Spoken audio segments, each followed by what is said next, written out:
La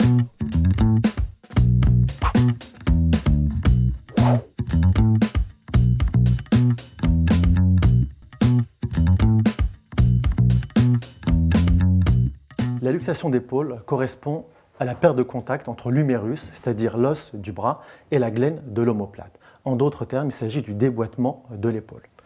Les luxations sont le plus fréquemment antérieures, c'est-à-dire que les plans ligamentaires à l'avant de l'épaule seront déchirés et qu'il peut exister également des fractures au niveau de la glène ou de l'humérus qui pourront favoriser secondairement de nouvelles luxations. Les luxations surviennent le plus souvent, mais pas toujours, chez les adultes jeunes pratiquant des sports de contact.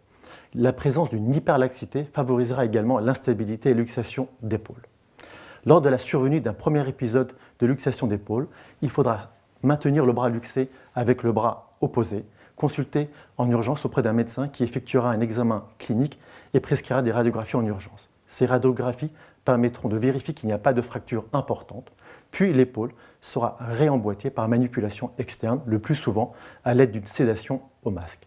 L'épaule est ensuite immobilisée habituellement 3 semaines et un protocole de rééducation sera nécessaire afin de renforcer les muscles qui vont stabiliser l'épaule. La reprise des activités sportives se fera de manière progressive et les sports de contact, les sports de lancer et les sports nécessitant de porter le bras en élévation et en arrière, eux seront repris seulement au 3e mois.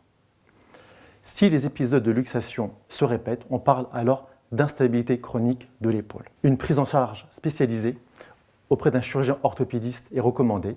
Celui-ci effectuera un examen clinique et prescrira les examens complémentaires nécessaires, habituellement un arthroscanner.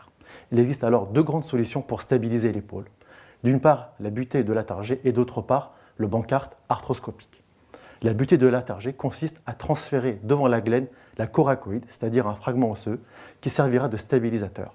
Cette coracoïde est maintenue par 2 vis. Le Bancart arthroscopique est effectué par caméra et consiste à la remise en tension et la refixation des ligaments déchirés. Quelle que soit la technique utilisée, un protocole de rééducation sera nécessaire au moins 6 mois afin d'obtenir un bon résultat.